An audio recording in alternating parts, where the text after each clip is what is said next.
Welcome back to the Eagles postgame show upon Lehocky. Eagles postgame show live from Ocean Casino. We go to the man who covered the game for JAKIB Media live in Tampa Bay. The great John McMullen joins us. John, 25-11, dominant running the football, defensively dominant. You can overlook what they did in the red zone. Another victory. How'd you see it? Jalen Hurts said it last week about the standard. Would you rather win or lose and be unfulfilled living up to that standard, which is basically perfection and nobody can reach? So this team wins, Mike. 20-1 in the last 21 regular season starts with Jalen Hurts. That's pretty impressive. And 10 in a row on the road, which is even more impressive to me, because it's typically not easy to win on the road in the NFL. And Jalen, for those who don't know, was playing through flu-like symptoms tonight, and you could tell in his post-game press conference, if you guys caught any of it, he was showing the effects of it, clearly battling through some things. So I know people aren't going to be happy with the 2 interceptions, the passer rating, but man, they dominated this football game, and it really 25-11 doesn't indicate how much the Eagles dominated this game. Hey John, despite the 2 interceptions, I thought Jalen did a much better job of recognizing the pocket and utilizing the pocket to his advantage compared to the first 2 games. Would you agree? Yes.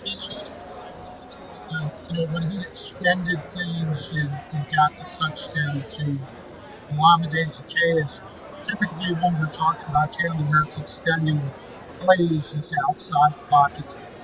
Outside the pocket, he kind of manipulated the pocket on that one, and that's really important, because if you can do that, you keep your eyes down the field, you can get those big shots, and that's exactly what happened. So I think you saw the first signs of the old Jalen Hurts, if you want to call it that, from last season, about extending those plays, making things difficult on the defense.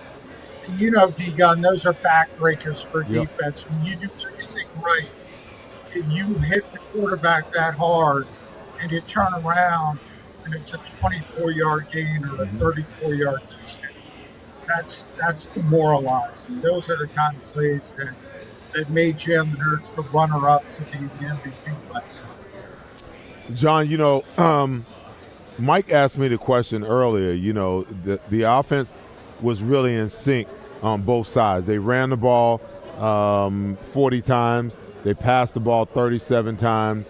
And the question was, why didn't Tampa Bay take some of what New England and Minnesota did, and implement that into, their game plan to be able to stop Jalen Hurts in this offense? Because I felt like, from the word go, the passing game kind of got on schedule. The 2 interceptions were kind of, downers. I think, sometimes, they really try to force the ball down the field. But it seemed like, Jalen was certainly seeing the field a lot better today than he had been, in line with, what everybody has been saying. Yeah, well, I thought they were up against it. Their best corner, Carlton Davis, missed the game. Jamal Dean was banged up, finally left the game late. So they were a little banged up in the secondary. I think that affected things. Vita Vea was questionable coming in. He played, but he didn't play as much as he normally would. So they came in a little bit shorthanded on the defensive side of the ball. But, Nick I just got done from talking with him. He called Todd Bowles the best defensive coordinator, defensive mind. Obviously, he's the head coach now in the NFL, the best. Now, I don't know if you want to agree with that or not, but he threw some things at the Eagles. They just handled it very well. I was most impressed with the offensive line and the defensive line. That's where they won this game up front. And it makes sense because that's where they build. That's where Howie Roseman pours all the assets in. They are dominating people on both sides of the football up front, and that creates the havoc. I think early from the other side, if you think about it that way, Baker Mayfield had some things going early trying to figure out where Josh Jobe was, getting the ball to Chris Godwin, Mike Evans. And all of a sudden, they got away from it because Jalen Carter and Fletcher Cox and Jordan Davis were all over him, and he just didn't feel comfortable. And they sort of made up for that. So I think that offensive line and that defensive front, made up for a lot of the other sins today for the Philadelphia Eagles. Quick one, John. So you talked about the offensive line. And from my perspective, I saw something that really excited me tonight. So Tampa Bay lined up in something, you could see them kind of moving. They were trying to disguise it. They came with the blitz. And the guy that was lined up over Lane Johnson wound up going down inside. Cam Jurgens picked him up, and Lane turns out and picks up a defensive back coming off the corner. Now that's when you know and you understand what they're trying to do when you start picking up stuff like that, because normally the back is responsible for that guy. But Lane turns and picks up a defensive back off the edge. That tells me that they dialed in some things over the last, 9 to 10 days protection-wise. Yeah, this group, I keep waiting for Kelsey to get a little bit older and say he's not the same, and I keep waiting to say that about Lane. And I said, Cam Jurgens probably isn't going to be as good as Isaac was last season. But, man, it's early, but I think this group is even better. They're playing at a higher level. Landon Dickerson, if you saw that pull block where he hurt himself, and I joked, and by the way, Landon's fine. I saw him in the locker room. He hurt himself because he hit the guy so hard, pancaked him so hard. I mean, this group is just dominating. And, I heard people last week, well, they're not picking up the blitz. That was the backs. The backs had a really difficult time. And maybe that's the adjustment you're talking about, Seth. They're trying to pick up for that aspect of it.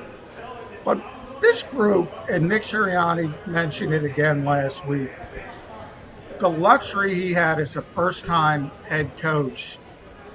Typically, if you're a rookie head coach, you don't have an offensive line. Mm-hmm. You don't have a defensive line. Mm-hmm. He came in with a top 5 offensive line and a top 5 defensive line. And he deserves credit because he may have improved it to number 1 on both sides. But that is a luxury most first-time head coaches don't get. And I can't throw out enough superlatives for both of these lines. Jalen Carter, again, that was the most violent knockout punch since Mike Tyson, that force bump. Mm-hmm. It was a perfect punch. And Jordan Davis on that safety, I mean, he imploded the entire interior of the Tampa Bay offensive line. And this is a rookie and a second-year player. It's amazing. The rest of the NFL keeps saying, oh, I don't want this guy. Let's let the Eagles get this guy. And they're worried about Bijan Robinson or skill position players. Not that they're not great players, because they are. But if you don't have the foundation, who cares? You saw it with Justin Jefferson. He had 145 again on Sunday. They're 0-3. Mm-hmm. Who cares? Yeah, and John, I want to go back to that offensive line real quick. Another game where DeAndre Swift had a 100-plus rushing yard contest. This O-line right now, you could say, is one of the best in the NFL. Do the Eagles stick with Swift right now? Is he their main back? Do we see Gainwell a little bit more? Are they worried about his durability? Where do you think they're at with Swift? Do they keep riding on him, considering right now he looks very, very good and probably the perfect running back to be a part of this offense at the moment?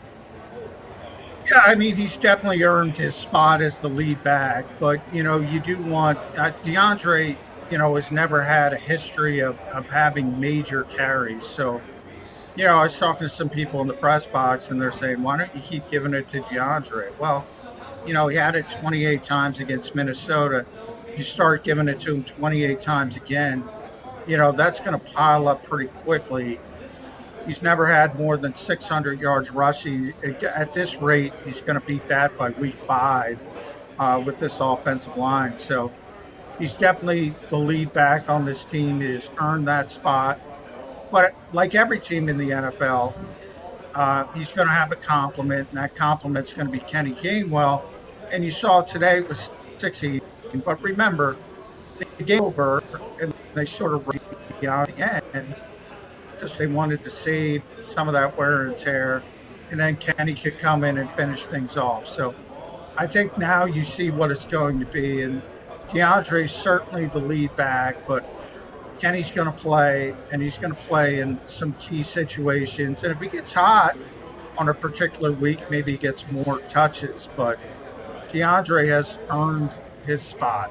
I think it's safe to say that. John, back to the defensive line a little bit. They're not getting the outside rush as yet, and there are two ways you can look at that. You go, well, they're not getting the outside rush, but it doesn't really matter because the push they're getting inside has been just as disruptive. But will that catch up with them? Do they need more of Sweat and Reddick to come up big?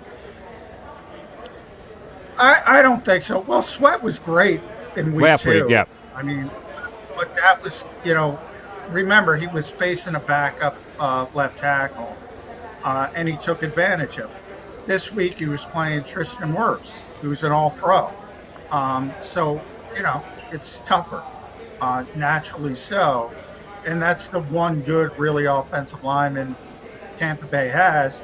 Last week, Hassan Reddick went up against Brian O'Neill, who was the only really good offensive lineman Minnesota had in that game. They also have Darrisaw, but didn't have him in that game. So, sometimes you just say, all right, well, the other team has a really good player. And that explains why maybe Josh Sweat isn't getting the same production against Tristan Wirfs as he did against Oli Udoh. It makes sense. And when you have that interior rush, but the good news about Hassan Reddick, the sack numbers aren't there, but the pressure numbers are. So, if you look at next-gen stats or all that stuff, he's still top 5. He's still getting pressure on the quarterback. And all the Eagles are, Josh Sweat. And that's the thing. To me, the sacks will come. They will come when they have, quarterbacks who aren't trying to get rid of the football in 2.2 seconds and holding on to it. Remember last year was Carson Wentz down in Washington with that big sack game because he would hold on to the football. That's what you need to get those big sack numbers. As long as you're getting the pressure numbers and affecting the quarterback, like anybody who thinks they didn't affect Baker Mayfield today, I don't know what you were watching because that guy was not comfortable. Hey, John, we understand that Gainwell and of course, Swift are going to be the 1-2 punch in the running back scenario, but, when you're running the ball with authority like this, you want to keep everybody as fresh as possible. And for the life of me, here we are again. What is it with this Penny thing that they don't like about Rashad Penny? Is he hurt? Does he not know the offense? Or basically, are they telling you he's basically just an insurance policy in case somebody gets hurt? Because I'm surprised with the authoritative nature in which they're running the football that he can't get the workable Sweat a little bit more. The only time he got in last week was to give Swift a breather. Yeah, and that was only after Boston got the concussion, or he wouldn't have touched it last week as well. Yeah, I think he's the 4th back, and it's, he'll play if somebody gets hurt. And if not, it's probably not going to play. And that's how they look at the situation right now. And you can't argue with them. I mean, DeAndre's playing really well. Kenny's got a role in Boston. Certainly has the trust of his coaching staff, and he'll be back when he gets past the protocol. Rashad Penny is that 4th guy, and knowing the NFL, he's going to get an opportunity at some point, and maybe the depth shows up when that eventually happens. But I don't think he's going to usurp any of the top 3, certainly not anytime soon, other than via injury. That's just where he is on the depth chart. John, A.J. Brown had 14 targets tonight. He caught 9 of them for 131 yards. Dallas Goedert had seven targets for 5. I'm just trying to figure out why, when you have a top 3, in my opinion, tight end in the National Football League, can't you get him, moving up the field more instead of, screens, tight end screens, in little short 5-10 yard routes. Especially, when you get man coverage, certainly he can beat anybody in man coverage. Why aren't they taking advantage of, how good he really is? Well, I think the passing game hasn't hit right now through the first 3 weeks. I think we could all agree with that. So that's part of it. I mean, it hasn't started clicking on all cylinders, and they've run the football so effectively the past 2 weeks. That's taken some of the shine off the passing game. I do think, AJ, as you mentioned, 14 targets, and then it was Dallas with 50% of that, 7. Squeaky wheel gets the oil, right? AJ was complaining last week, and, he gets 14 targets. He said, hey, John, he said that the conversation that he was having with Jalen on the sideline had nothing to do with targets. Yeah. When we all believe that. I also believe exactly. I also believe Sean Desai when he said James Bradbury wasn't moving to the slot, so I learned my lesson there. Sometimes guys don't tell the truth. But yeah, the passing game has not clicked on all cylinders. And today, really, if you think about it, you had the 2 plays to Alameda, and those were both sort of broken, extended plays, or as we talked about with D. Gunn there, manipulating the pocket. They weren't traditional, route, throw the football out. That was sort of just sandlot football a little bit. And then you had AJ and not much else. As you mentioned, Dallas 5 for 41, Devontae 4 for 28. I thought they would get the passing game going tonight, but I also didn't know Jalen was going to have the flu. Terrell Edmonds had it during the week. A couple other guys as well. So maybe it was just that. He wasn't feeling well, and he gutted his way through it. At some point, though, we're going to ask, and probably when the first loss comes, if they don't get this passing game fixed, it's going to be a bigger story. But it's hard to complain too much when they're 3-0. That's right. And 20-1. Every time this guy steps on the field, they win. Yeah, but Super Bowl. But we got to debate it, John. It's like, you talk about sandlot play. Sometimes do you get the sense, because I do, that a lot of what they do is more sandlot than really planned? Because, you hear other offensive coordinators, and real big offensive minds talk about creating routes that beat certain coverages, that pre-snap the quarterback figures out that they're in cover 4 or cover 3 or cover 2 or whatever they're in, and they've got routes that they check to and get to. It seems to me sometimes that they just beat people with pure talent rather than route design and coverage beaters. No, I'm with you there, Seth. And there's 2 things I look at to that. The blitz stuff where they default to, too many smoke screens, bubble screens, whatever you want to call them, instead of, sight adjustments and hot routes. And then in the red zone, like, this team barely uses motion. You see some of these other teams that are using motion, confusing people. They don't do that. And, their argument is we don't have to do that. Why don't they have to do it? Because they out-talent people. And Shane Steichen told me that. When we would ask Shane about, why don't you use any gimmick plays? And why do I need a gimmick play? We're just going to beat them. That's kind of how they feel right now. And I don't necessarily agree with it. I'd like to see more, but we've been talking about motion since Nick got here. They just don't use motion. I don't think he likes it to begin with. And I think because they have so much talent, they don't need it. And then the blitz pickups, the blitz beaters, yeah, they got to get away from that screen stuff because it's not working. And they got to go a more evolved blitz beater sort of package.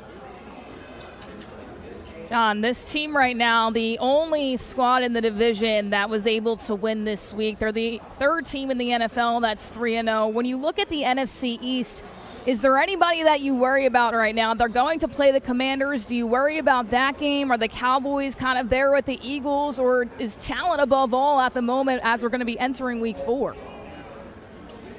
Well, I think the Cowboys are really talented, and I know people are going to say, oh, they stink, they lost to the Cardinals because everybody hates Jonathan Gannon here. Cardinals have played with everybody. They've played everybody tough. It's the NFL. Seth can tell you, everybody's got good players. If you come into a game and you don't bring your A game, anybody could jump up and beat you. It doesn't mean to me that Dallas is not a good team. I think they're a very good team.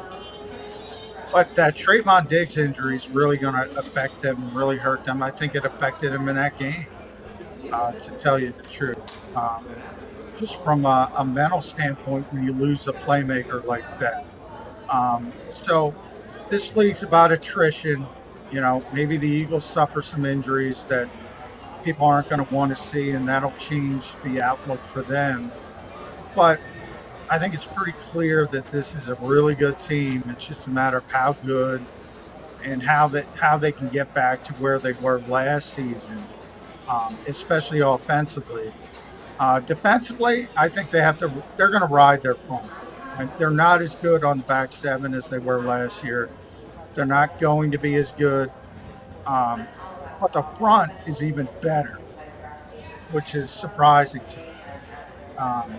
And that's because of the presence of Jalen Carter as a rookie and the evolution as a second-year player. Jordan Davis is a different guy this year. He is dominant. Mm-hmm. And I think he gets a good look because Jalen's dominant so much, Jalen Carter. They've both been phenomenal. And then you have all the other guys, Sweat and Reddick and Brandon and on and on and on. We don't even talk about Milton Williams. Milton's a really good player. Marlon Tuipulotu is a really good player. He made a big play. They're ridiculously deep on the defensive front. John, a quick thing before we get to break here. We're talking about what they're obviously they're a team that's so reliable that you can't see them slipping against a bad team. And so here's what's up next: Washington, the Rams, and the Jets. So by the time they get to what we think is going to be a real challenge for them, Miami, this is a 6-0 football team. You agree? Yeah, and I didn't think they'd get to 6-0. I thought there would be a hiccup, but now I can't see it. Certainly the Jets would have been tougher, obviously, with Aaron Rodgers. Now it looks as easy as any game.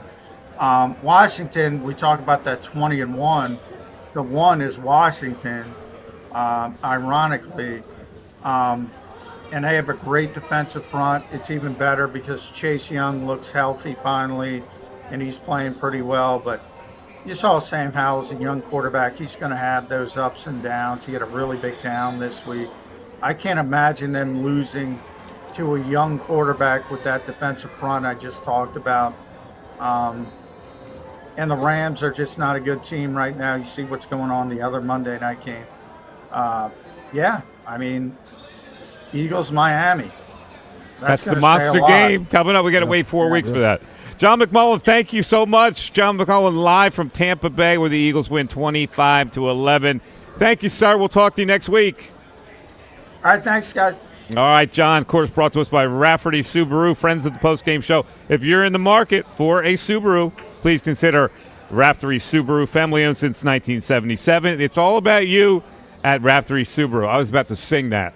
So, but let's take it because that's a great jingle when you think about it. We're coming back with our 2-minute drill. Mark Farzetta will rejoin us right here on the Lehocky Eagles postgame show live from Ocean Casino. Back after. Hi everybody, my name's Jason Lombardi. I'm an inspector at DryTech. At DryTech we offer 3 major services, the first one being basement waterproofing, the second service we offer is foundation and structural repairs, and then the third service that we offer is mold remediation. If you feel you are having a waterproofing issue, give DryTech a call or check us out online.